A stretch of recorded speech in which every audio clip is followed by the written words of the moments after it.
our kindred, our others? Or how can this help us survive? How can we move forward with the things that come into our possession and that we utilize, and we build upon those things?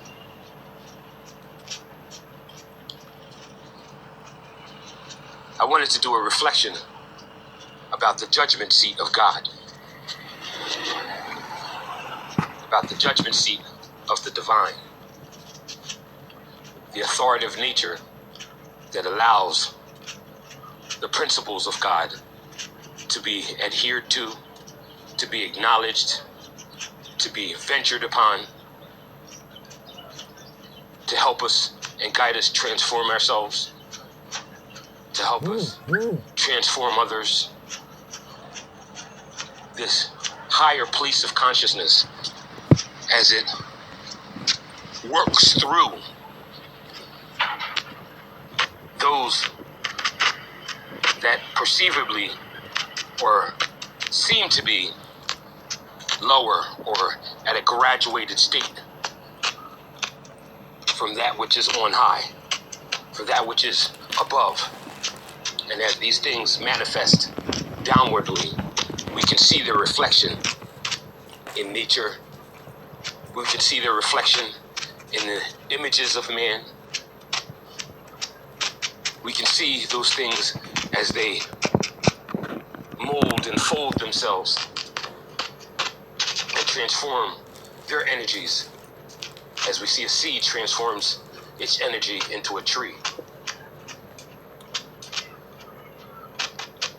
And as these transformations happen, we see the very splendor of creation. A creation that goes on and on and on, that is infinite. As each star bursts, as each creative idea sparks, as each manifestation of the energies formalize, crystallize, and then again vaporize, it beckons us. This is a show that I did on Anchor earlier.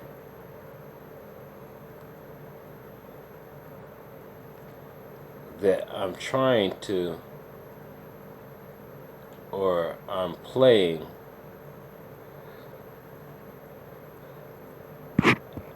this is the show about the judgment seat of God.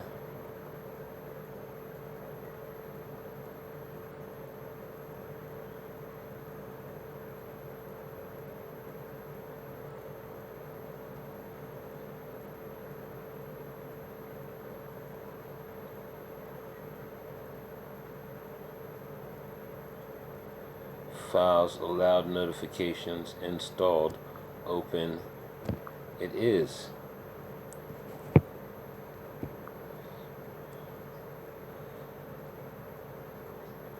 The opening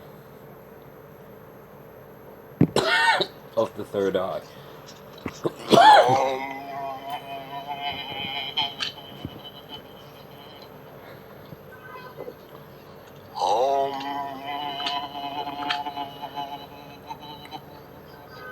Yes.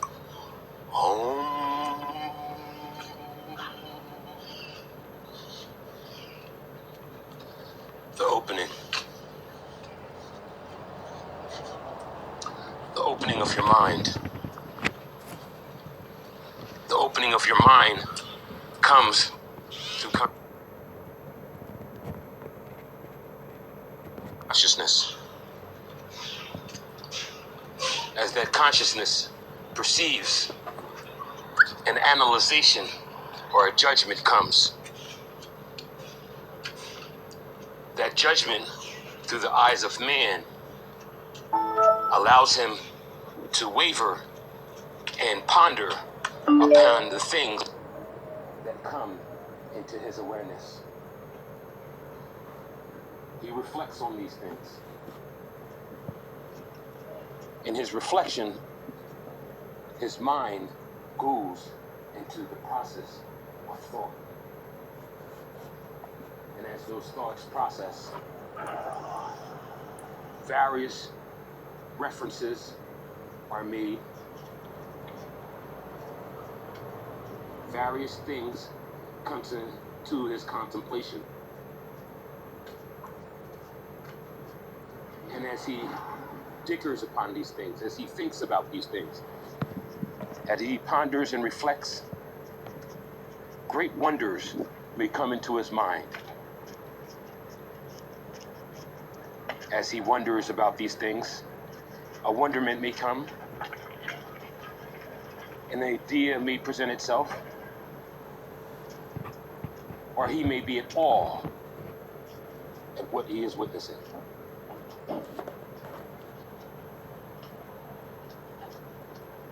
And he draws those things in and he contemplates. And at that point, he says, is this useful? What can I do with this? Nietzsche says that we grasp onto these things that come into our awareness, and we hold it for a time. We hold it for a time in where it can be useful, or resourced, or utilized. And as we fashion these utilizations into the things that can be most prosperous or most productive, we find purpose. We find innovation. We find that sometimes we may take the things that come into our possession and we may fabricate it into something greater. Something that could be more beneficial to man, our kindred, our others. Or how can this help us survive? How can we move forward with the things that come into our possession and that we utilize, and we build upon those things?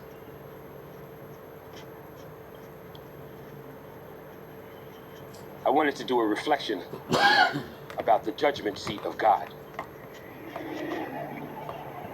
about the judgment seat of the divine,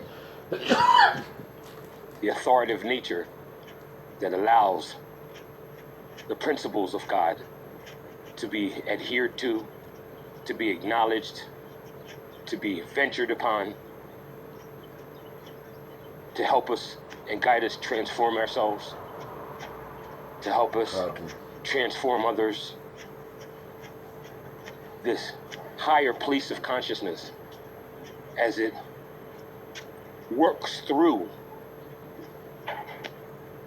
those that perceivably or seem to be lower or at a graduated state from that which is on high, for that which is above. And as these things manifest downwardly, we can see their reflection in nature. We can see their reflection in the images of man. We can see those things as they mold and fold themselves and transform their energies, as we see a seed transforms its energy into a tree. And as these transformations happen, we see the very splendor of creation. A creation that goes on and on and on, that is infinite. As each star burst, as each creative idea sparks, as each manifestation of the energies formalize, crystallize, and then again vaporize, To be at awe of those things that we see. And in this awe moment, we can say and feel good, that we can feel inspired, that we can feel strengthened. In these awe moments, our minds are taken away into a happy abode that we call bliss, that we call ecstasy. They are raptured and lifted up. And when we find the joy in that, we are glad and we are happy and we can rejoice. But if our hearts are troubled, we may feel some tribulation. If our minds are troubled, we may feel like the earthquakes upon the earth, a tribulation, a shaking, an anxiousness. But as we see, as with time, those things shall pass, and they shall transform into something else. And as we see this wave, we can see the very streams of life, the very patterns of life.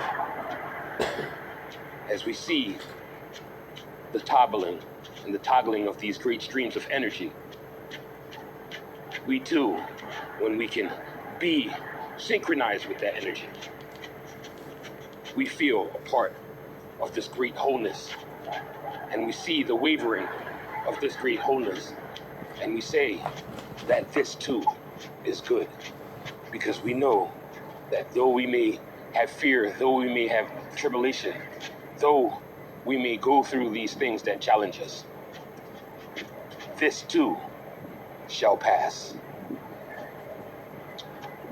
May you find an awareness in this broadcast. May you find an acknowledgement within this broadcast. May you find something in this broadcast that can transform your ideas and transform your thoughts and give you a sense of hope and faith in those things that you cannot see, but you know that are there. This has been The Invisible, bringing to you another moment of awareness, bringing to you another moment where you can rejoice and be glad in it. This has been Baden Clark presenting to you an aspect of the invisible that may spark and engineer and give you an idea of the fullness of what we experience. And may you meditate on that, and may that a bliss arise in the twinkling of your mind. I'm making a YouTube version of the show that I did earlier for Anchor.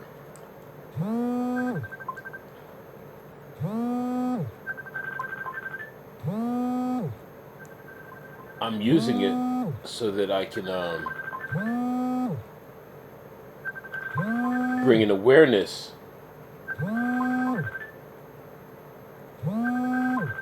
of what it is when they talk about the judgment seat of God,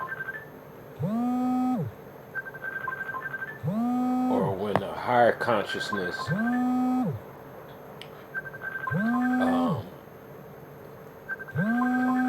allows you to build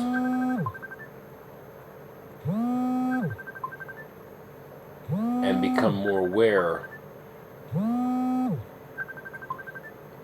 of your surroundings,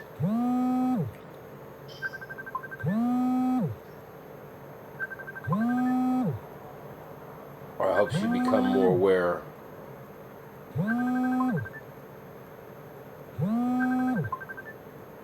of your reality.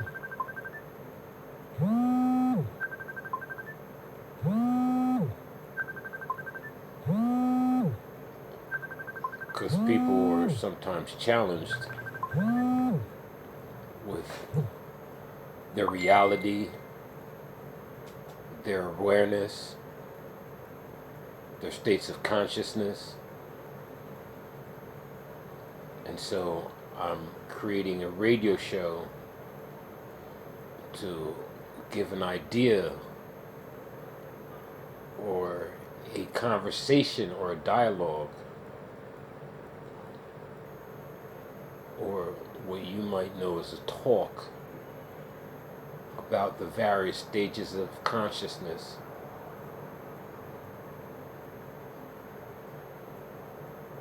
When we talk about a higher consciousness, and then we talk about a lower state of consciousness, and sometimes it is believed what's in the middle is humankind, what they call man.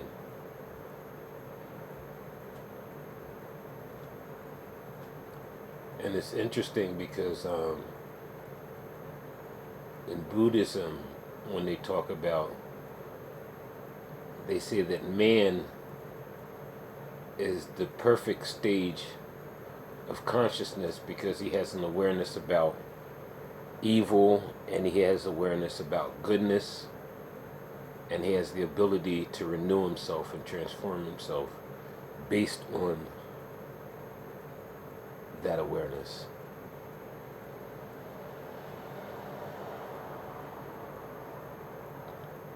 And I told the Church of Avida that I would give a talk on that. And so I was fulfilling that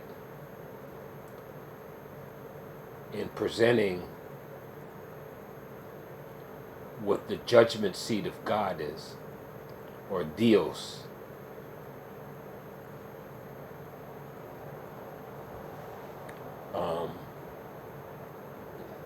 Are you hearing what I'm saying? Do you have an understanding of what it is that I'm presenting, or I just said?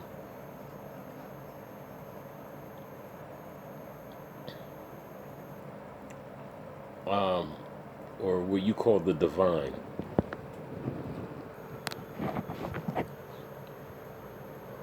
What do you refer to it as? The Great Spirit.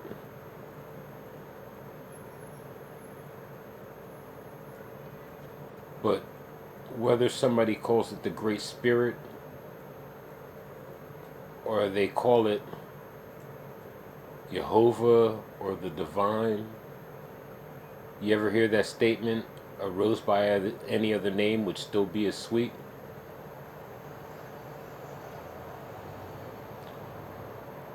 I was recalling if you've ever heard that statement that a rose by any other name would still be as sweet.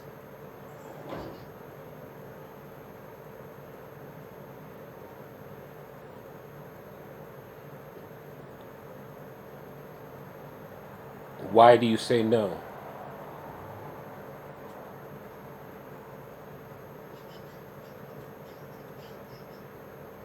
You don't agree with?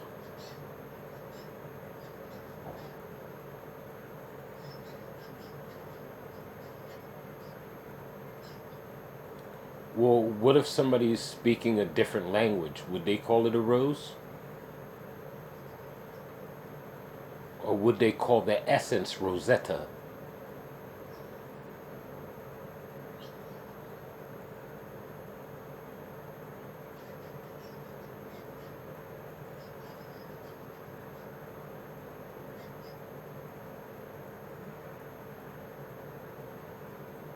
What is there to be angry about?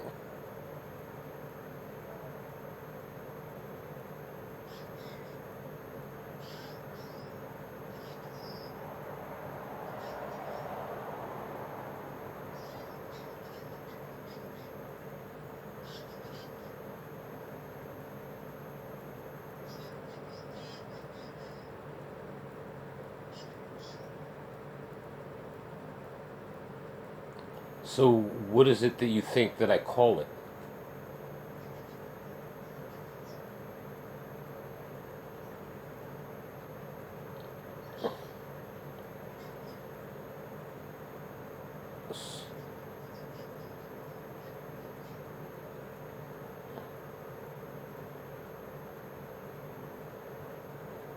Why would you think that you're alone in that belief?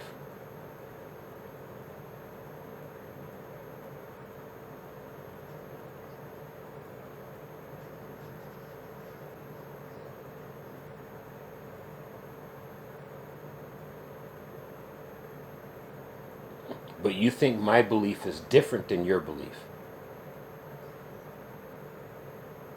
What make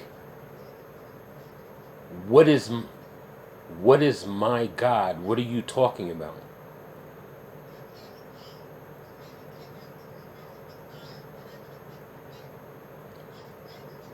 So you don't know what I call it and you don't care what I call it.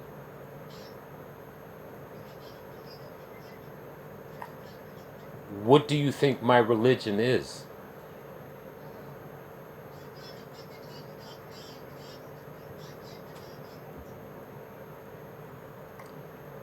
My show was about an awareness and a consciousness and a higher consciousness. You're rendering it as what you believe that I believe. You're telling me what my belief is. You you don't care. How would you know? You're not. But you're sitting here discussing it with me, and you're telling me what my belief is.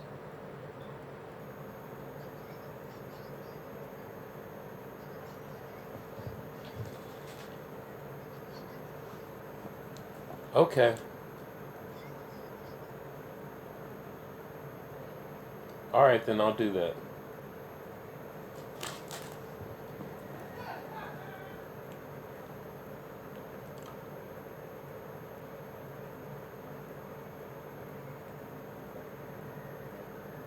And as we can see, when the conversations of beliefs come up,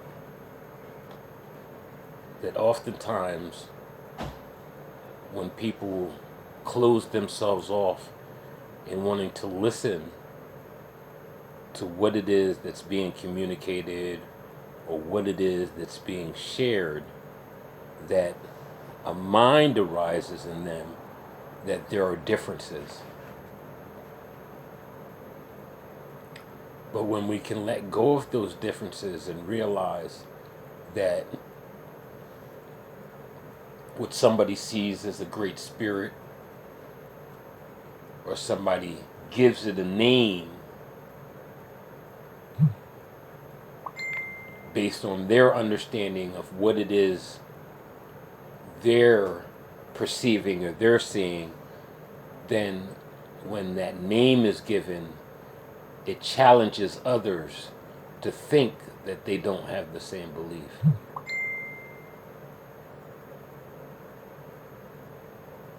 Because they're too busy caught up on the belief instead of just believing and letting go. And gathering on those matters that there's something out there. And no matter the name, and no matter what we call it, it is still working. It's still existing. It's still manifested into a known reality.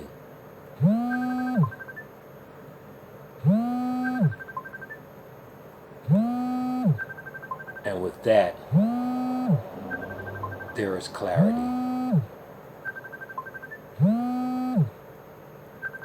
Whether we call this light a lamp,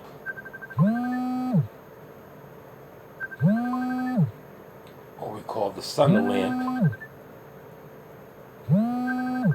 it's still producing clarity because it gives one the ability to see within this arena.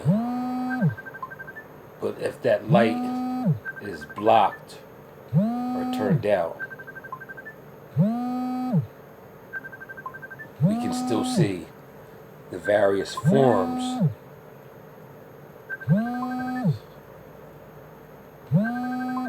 but what is visible in the light, what is visible in clarity, what is visible becomes known. I thank you for tuning in, and I thank you for sharing this moment with me.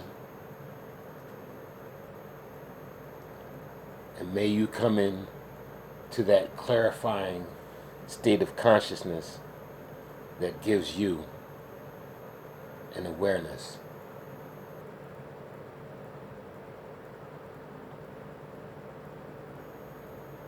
Beyond the light, beyond the lamp, beyond the aspects of naming it, beyond the aspects of calling it, and just being with it and being one with it.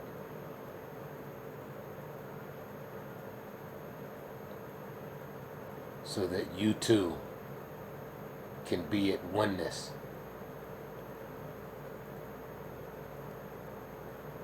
with it, and there is no longer a veil.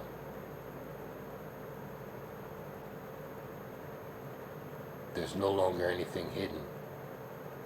All things become clear. Have a beautiful day. And this has been your host.